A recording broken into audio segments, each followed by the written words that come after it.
புதிய அரசியலுக்கான நடவடிக்கை வெகு விரைவில் நீதியமைச்சர் ஹர்ஷன அறிவிப்பு என்பதான செய்தி இவ்வாறு தரப்படுகிறது. தமிழன் பத்திரிகையில் புதிய அரசியலுக்கான வரவை முன்வைப்பதற்கு விரைவில் நடவடிக்கை எடுக்க அரசாங்கம் தீர்மானித்துள்ளதாகவும் அரசியலமைப்பு தயாரிப்புக்கென தனியான படிமுறைகள் இருப்பதால் அதற்கு சிறிது காலம் தேவைப்படும் என்றும் நீதி மற்றும் தேசிய ஒருமைப்பாட்டு அமைச்சர் ஹர்ஷன நாணயக்கார இவ்வாறு தெரிவித்திருக்கிறார்.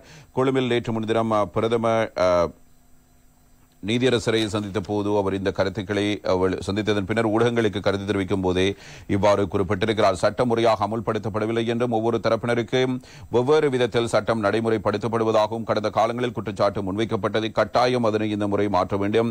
அதற்காகவே மக்கள் எங்களுக்கு ஆணையை வழங்கியிருக்கிறார்கள். பல்வேறு படிமுறைகளின் அடிப்படையிலே இந்த மாற்றத்தை ஏற்படுத்த வேண்டும். சட்டமாதிபர் திணைக்களம், நீதிமன்ற சேவை, விசாரணை பிரிவு என சகல பிரிவுகளிலும் பங்களிப்புடனே அதனை செய்ய முடியும்.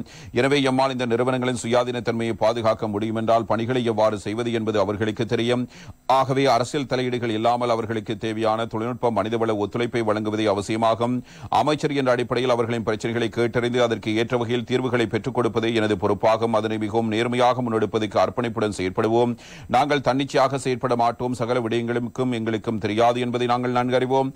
நாங்கள் அரசியல்வாதிகள் மாத்திரமே. அதனால் இந்த விடய பரப்பு தொடர்பில் அறிந்தவர்களுடன் கலந்துரையாடி ஒருங்கிணைப்பை உருவாக்கி நீதித்துறையை மீண்டும் பொதுமக்களுக்கு சேவையாற்றும் இடமாக நிச்சயமாக மாற்றியமைப்போம். புதிய அரசியலமைப்பு ஒன்றை உருவாக்குவோம் என்று எங்களின் கொள்கை பிரணத்தில் குறிப்பிட்டிருக்கிறோம். எனவே புதிய அரசியலமைப்பின் வரவை முன்வைப்பதற்கு விரைவில் நடவடிக்கை எடுப்போம். இதற்காக இன்னும் காலம் எடுக்க முடியாது. இருந்தபோதும் குறுகிய காலப்பகுதிக்குள் புதிய அரசியலமைப்புக்கான வரவை முன்வைக்க எதிர்பார்த்திருக்கிறோம்.